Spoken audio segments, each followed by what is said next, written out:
Hello and welcome to my video journal. It is Monday, April 25th, 2022, and we're doing my criminal and mental health history. This is my version of what happened. You won't be able to find it in a police report or my medical records. This is my story.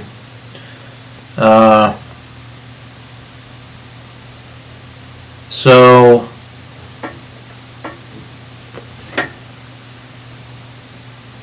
we've got, I think, two more segments, this segment and one more instance of mental health occurrences where I ended up in a hospital. And then that'll be it. I'll take the sheriff hat off, and I've been stable since 2018. So that'll be it for the accounting.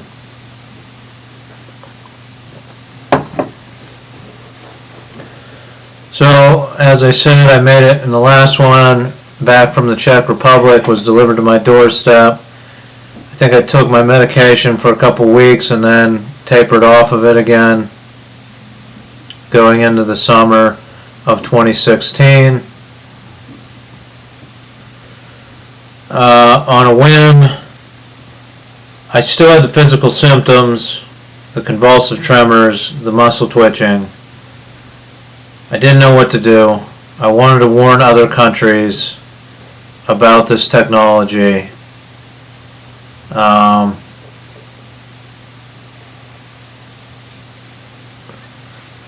on a whim, I bought I was working.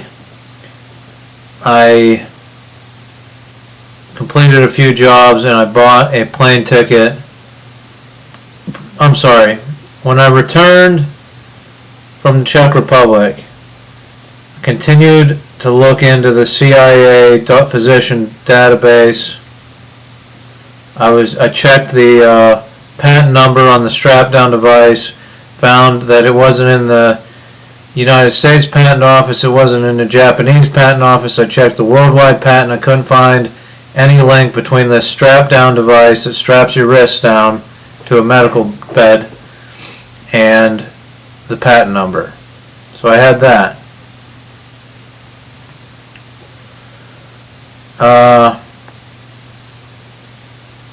I wanted to talk to a politician or the media, preferably in the EU.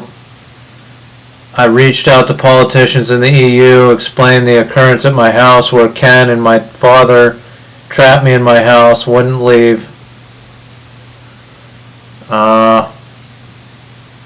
Sent a bunch of letters out to first the what was it? The Department of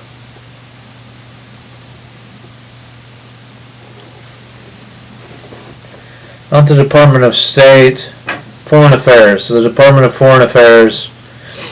First, I sent it to that, and then I followed up a few weeks later by reaching out to a politician from each political party within the nation. I did a bunch of research at the library system, which is where I did all my research.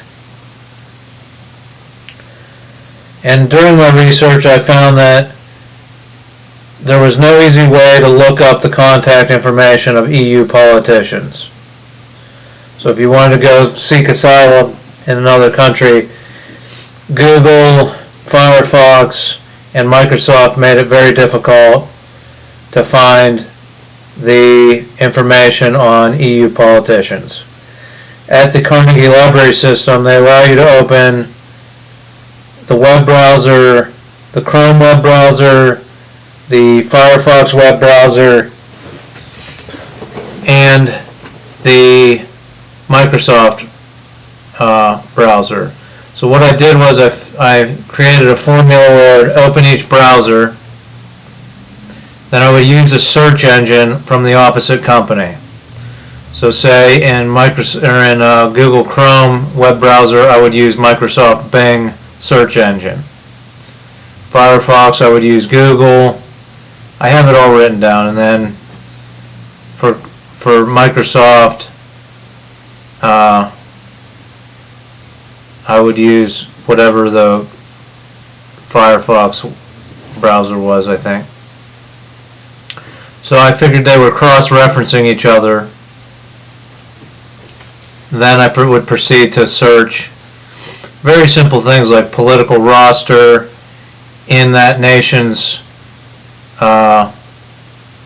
language. I would look up the language of the nation I was researching, type in political roster, nothing would come up. No type of listing of contact information. I thought this was interesting. I thought it was something I could testify against big tech on. So that was another thing I wanted to talk to politicians about. So I have the patent number situation, which could be very dangerous if these strap-down devices are being produced, manufactured, and distributed to dictatorships. They could be testing pharmaceuticals, testing all kinds of stuff using these strap-down beds.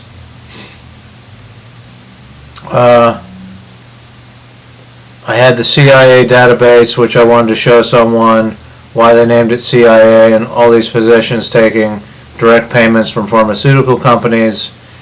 And I had the big tech case where I spent over 100 hours just getting some contacts and researching the political I mean, you couldn't even figure out the political parties of other nations in the EU.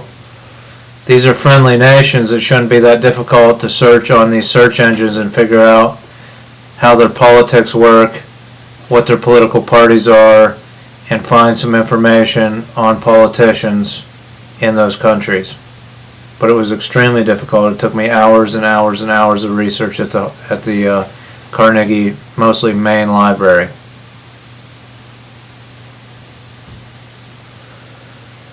So after doing months of research and sending out snail mail letters to all these politicians, I did receive a letter back from Denmark from the Foreign Affairs Office that said they had received my letter and that it was under review. Took this as a sign that somebody actually received my letter, that my mail service wasn't being interrupted because I had made an international scene. Again, I'm a little schizophrenic. I was a little paranoid about being able to reach out to people. I decided that the best way to contact these politicians and media agencies was to be in the EU itself, on their communications network. I felt that big tech and other companies were blocking my ability to research these politicians and things, and if they could block me at a public library, they could definitely block my home internet and put a bubble around all my communications outside of my social network. So I thought I should fly to the EU and try to contact people from there by buying a phone in that country and using the computer and internet in that country. So I bought a ticket to Denmark, to Copenhagen. My wife freaked out. I bought a one-way ticket. She made me buy a return ticket at the end. Bought it for the beginning of July 2016. She made me buy a return ticket three and a half weeks later.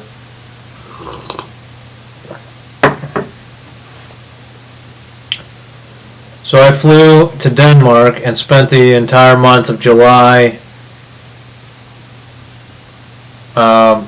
walking around Copenhagen, visiting different businesses and internet cafes, and trying to contact EU politicians.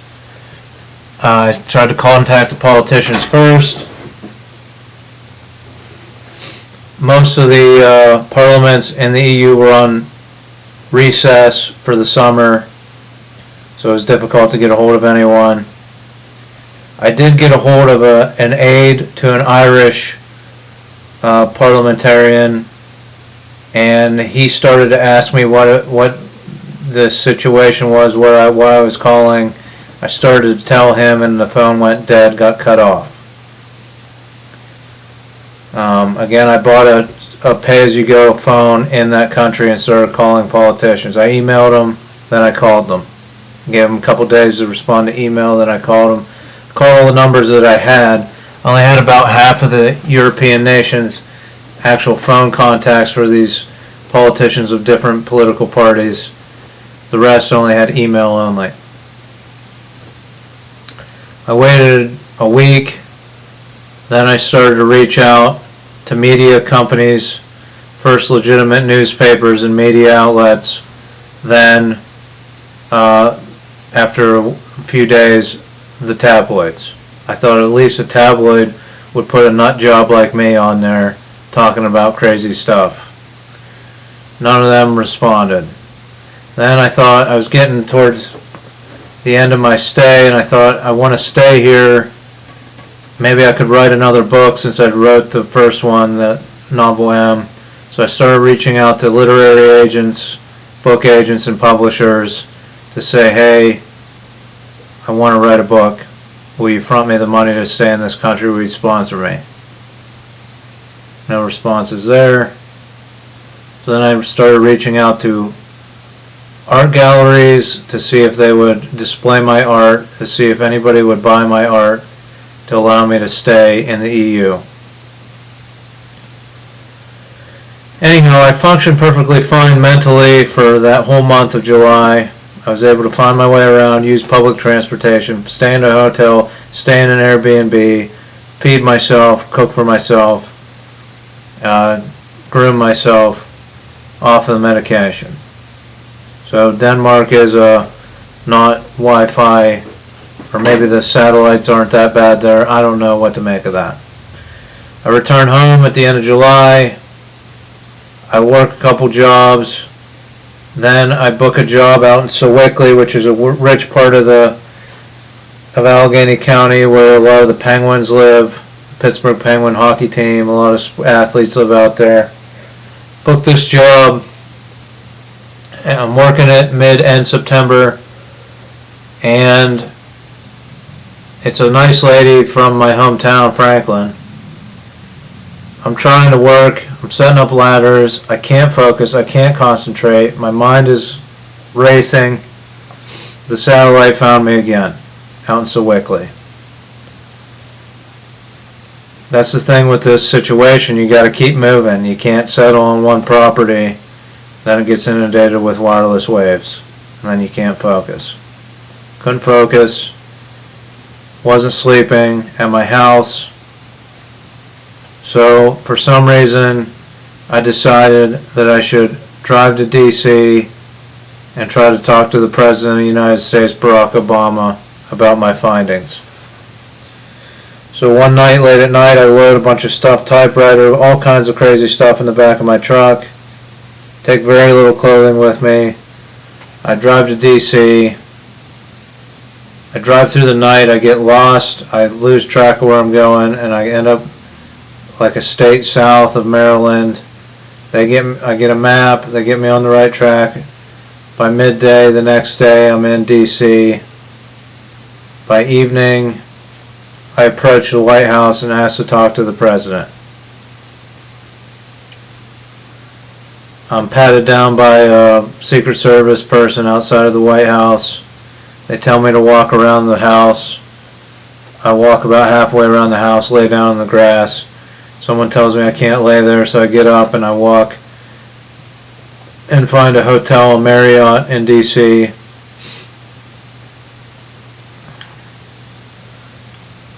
So I stay there one night. I wander around D.C. I find the Trump International Hotel 3 blocks from the White House. I say that he's running for president, and he has a business in D.C. right down from the White House. He could have lobbyists and all kinds of backroom deals. You know, Donald Trump in his hotel right down the street. This is crazy. I can't believe he's a candidate. I gotta get out of here. Well, the Secret Service followed up. I had my truck parked on a street that was being cleared because the African American Museum was opening that night that the Obamas opened. Secret Service comes to my hotel room at the Marriott or the Hilton, whatever it was. They talk to me for a few minutes, and they ask me to move my truck. They take me to my truck. I move my truck. I say, I gotta get out of here. Take my stuff to the Harrington Hotel. Try to sleep there, but it's a windowless room with sounded like some kind of microwave device in the ceiling blasting down on me. I book a flight to Berlin because I had traveled there before, and I leave my truck in the Marriott valet and taking a cab to the airport.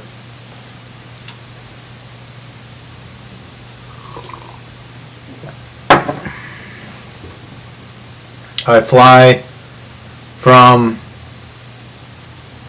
Washington, D.C.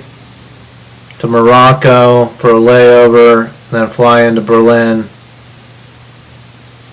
I get out there, I have my tablet with me that was paid for by Hillary's parents, and they paid for a mobile service on that. So I thought of that as a tracking device. I get a cab from the airport. I ask for a hostel somewhere. He takes me to a hostel in Berlin. I get a room. I stay in the hostel 1 or 2 nights. And I decide I have to leave. I leave the tablet in that hostel because I didn't want a tracking device.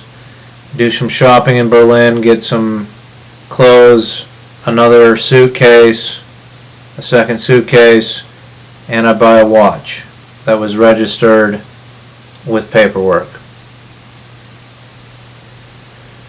I wander around that night and find a Hilton hotel near some ruins in some old structures in Berlin.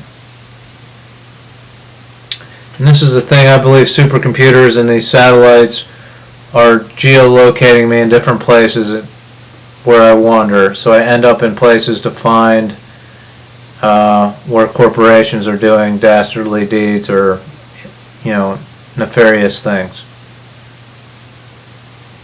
I stay in the Hilton Hotel. There's a mechanical closet next to my room, right where the TV is. I can't sleep, I can't concentrate. I sit outside because I think that I'm communicating telepathically with Numi Rapace and she's coming to see me. I'm told I can't sit out there. I ask the hotel guy what's in that mechanical closet. He won't open it for me. Later that night I climb out onto the terrace. I'm on the 4th floor. I climb, scale the roof onto the 5th floor, walk around the square-shaped roof, verify the satellite dishes. I also climb down a set of stairs and go in through a door that was open, maybe because people smoke out on the roof, and find 2 walk-in freezer doors up on the 5th floor of this hotel. I did not open them. I was afraid of what I would find in there, like dead bodies or something like that. So I didn't open them. I thought about it, but I did not open them. I climbed back up the stairs, go back to my room. Now I think I found a secret intelligence or CIA hotel situation where people are assassinated and stored in freezers, or other things I had going on in my head. I took the Apple TV module out from under that hotel, under the TV of that hotel room, so that I could find out who else had stayed there and possibly been exposed to a microwave device that causes Havana syndrome. I have it. It's here at my house.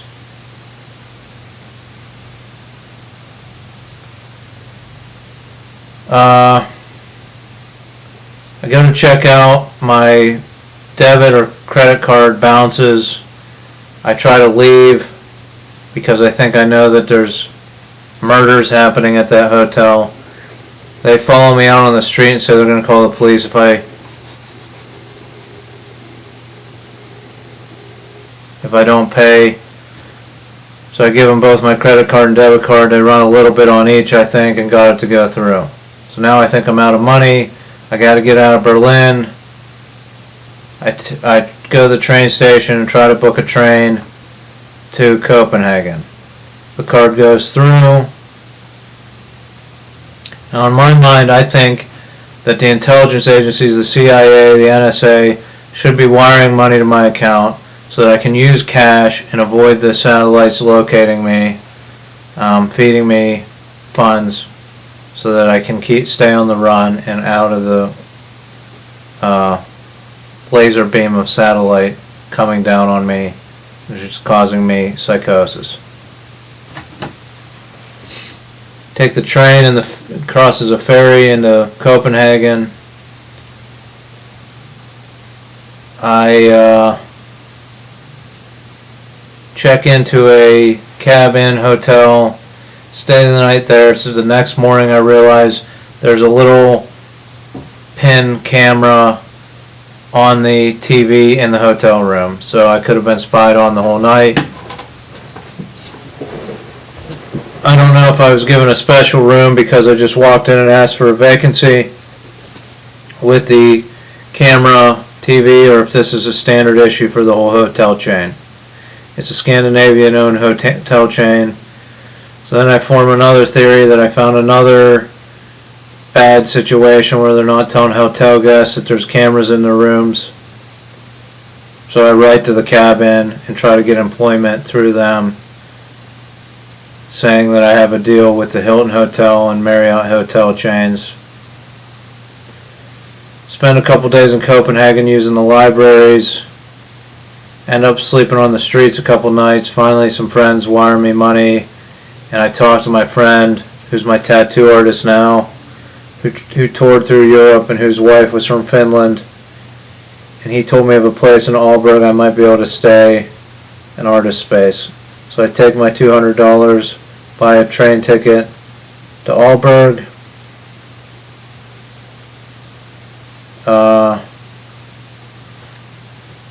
I thought about a train ticket, I just bought a seat. I ended up paying for the train ticket on the train with cash. Luckily the conductor didn't kick me off the train. I take the train to Aalborg. I check with the local artist space, Tusenfrue. They immediately hook me up with a homeless shelter where I can stay the night. I spend the next 3 months into almost Christmas time bartending for 3 drinks every 4-hour shift at the Tusenfrue. I stay in the homeless shelter. I keep moving on the streets. I walk miles a day into libraries, using the library, make a series of videos, use the library internet to upload those videos.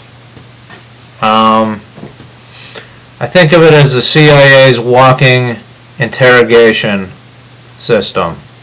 They beam you with something until you just spill everything in your mind, or you're linked up with something that causes you to spill your guts on everything. And that's what that video series was. In and out of psychosis, getting inundated with wireless waves.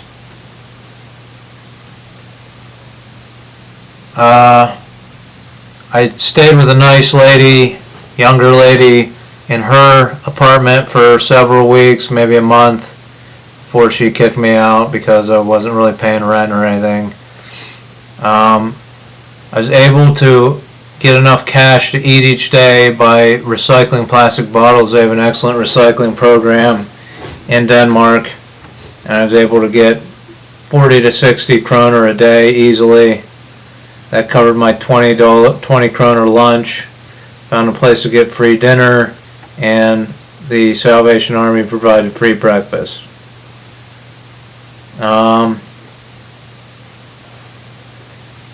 Over the holidays, Christmas and the New Year's, I thought Tusenfrue was going to be empty, that people would not be in there.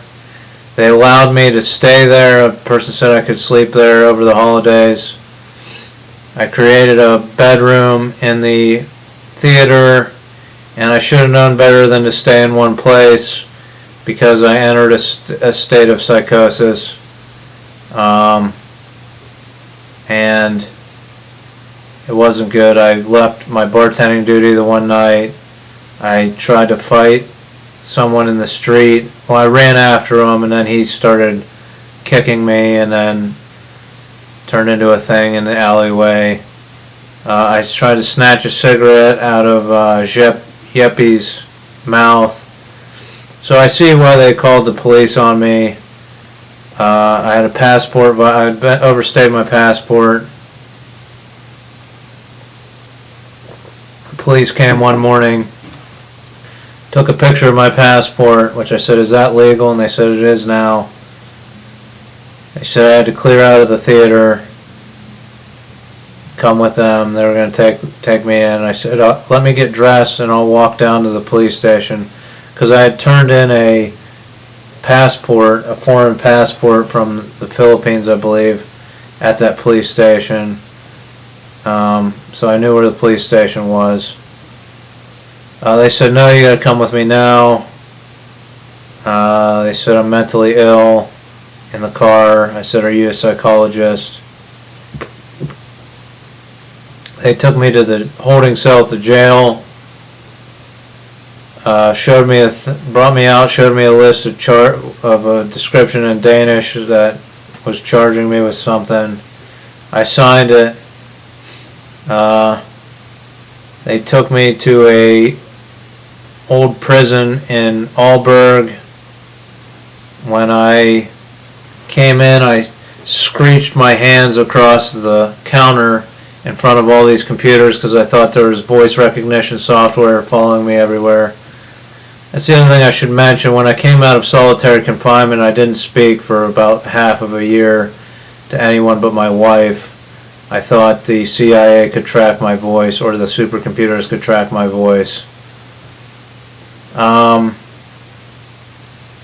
They guide me towards a set of stairs. I fall face down on the stairs and stay there. 4 of the guards pick me up, carry me up into the cell. They ask me to strip down. I start to give them a little bit of a hard time, just asking questions, and they grab me, strip my pants down to check. It's a standard thing I forgot about that they do in jail because I was not in a good state of mind, that they check your junk to make sure you're not smuggling anything in. I asked for a printout of the bylaws of the prison. I read that, think I can represent myself in the court, even though they provide me with a lawyer. I said I want to represent myself. I speak in English in the courtroom. There's a court typist and a female judge and a district attorney, male, with a laptop in front of them. I said, "Is that connected to the internet?" And he said, "Yeah, 4G. And there was an interpreter interpreting all this. And I said, "You can't have that in here." And they didn't care. They made some kind of finding in Danish I didn't really understand. And I am returned to the Aalborg prison for about a day or two.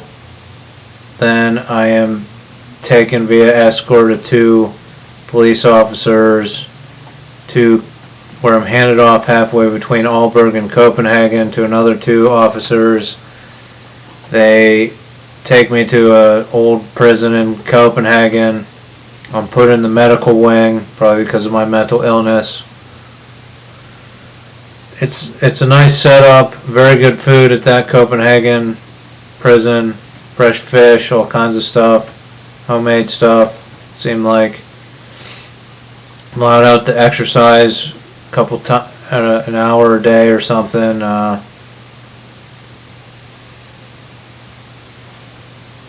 And shower every day.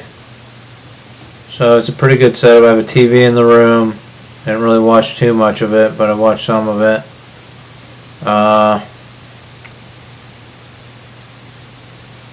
a lot of time exercising, practicing a specialized martial arts that I developed to help me fight my way out of that cell if I needed to, but the guards are very nice. I called the White House on their telephone system. They asked if I wanted to call my home family. I didn't. Two detectives met with me. They must have been with immigration. Asked me where I wanted to go. They said I could go anywhere, just not Denmark. I almost said Russia, but I'm glad I didn't, especially with everything going on now. I wasn't well educated on the politics of that. I said Pittsburgh, I guess. On the day of Trump's inauguration, January 20th, I believe, of 2017, I was brought back to Newark Airport, watched some of the inauguration on the TV. The paramedic was there. I was interviewed when I landed in U.S. soil. The two detectives that were with me, Muhammad and another lady, left me to a mental health person who was from New Jersey and their mental health system. He interrogated me in the airport. I was, of course, on guard. They take me into a Homeland Security area in the airport. He's on the phone with someone. The paramedic that's going to escort me from Newark to Pittsburgh is with me. He wouldn't give me very much information. I had my notebook, was taking notes. There was an Officer Alpina in there. I asked to use a phone. I said, is there any payphones in the airport? They're like, no. I said, well, that's a national security issue right there.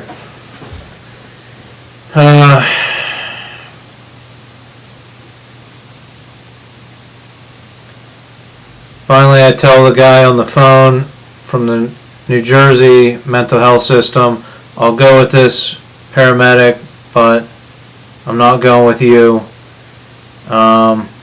They take me outside. I go to a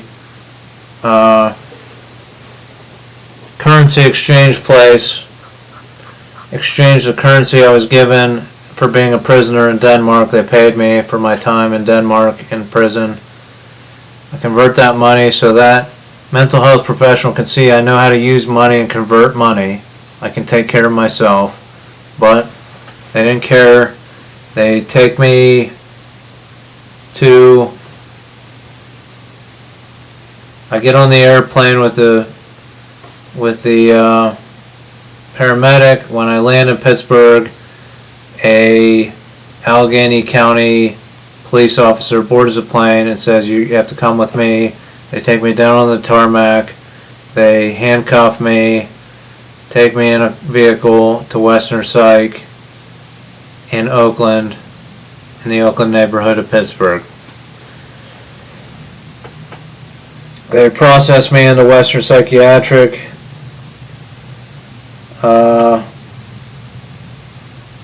There might be two more segments after this because I was put in Western Psych in Oakland twice. They held me, put me on medication again.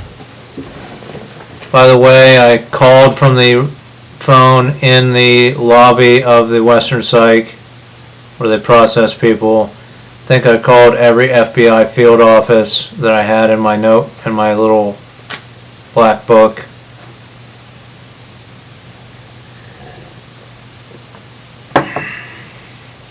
Taken to the 6th or 7th floor.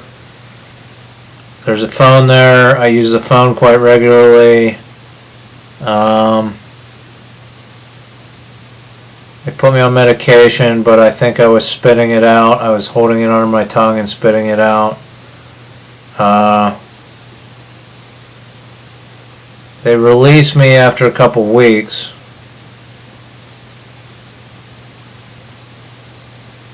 I go home, I flip out on my dad because I'm still pissed at him for trapping me in my house. I say, get out of my house. This is getting long. I'm home for basically 2 or 3 days, enter a state of psychosis, and I'm reinstituted in Western Psychiatric Institute and Clinic. I'll go into more about that on the next one, but that's it for this segment. Join me next time.